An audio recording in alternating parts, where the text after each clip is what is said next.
పరిపాలన ఏ రకంగా అయితే కాంగ్రెస్ పార్టీ చేతుల ప్రజలు కానీ రాష్ట్రం కానీ అన్ని రకాల మోసపోతుంది. అందుకొరకే ఇయ్యాల ఆ దీక్షా దివస్ సందర్భంగా మనం ఒకటే ప్రజలకు ఈ వేదిక ద్వారా ఒకటే తెలియజేస్తాం. ఆ రోజు ఎట్లయితే కేసీఆర్ గారు ఆంధ్ర పాలకుల యొక్క పరిపాలన గురించి కానీ వారి యొక్క మరి ఏదైతే అన్యాయం జరిగిందో దాన్ని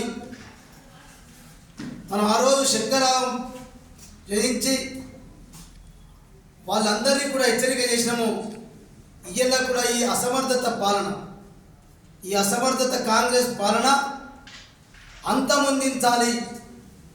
ఈ అసమర్థత కాంగ్రెస్ పరిపాలనను ఎండగట్టాలి.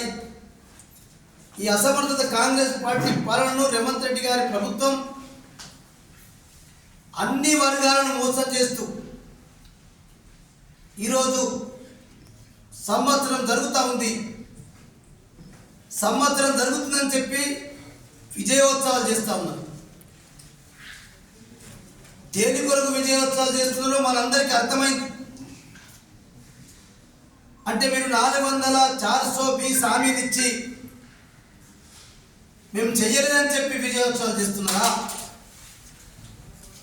100 రోజులలో 6 గ్యారెంటీలు అమలు చేస్తామని చెప్పి చేయనందుకు విజయోత్సవాలు చేస్తున్నారా?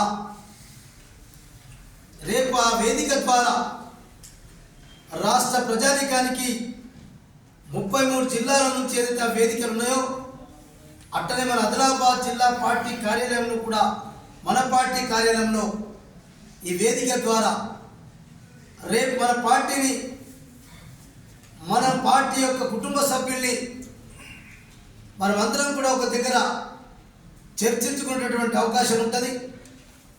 ఈ ప్రభుత్వం రైతులకు కానీ, రైతు కూలీలకు కానీ, పేద మనుషులకు పెన్షన్లు కానీ, పేద ప్రజలకు ఇండ్ల విషయం కానీ అయితే 420 హామీలు ఇచ్చి 100 రోజులలో హామీలు పూర్తి చేస్తామని చెప్పి 6 గ్యారెంటీలు ఈయనకు కొత్త ఉద్యోగం మొదలుపెట్టిండు. ఈ నెల ఆఖరి గంట రుణమాఫీ చేస్తామని చెప్పి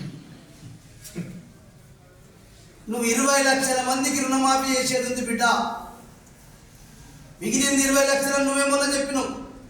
ఎక్కడో బహిరంగ సభల వరంగల్లో స్వయంగా రేవంత్ రెడ్డి చెప్తాడు. పేపర్లలో మాత్రం విజయోత్సవం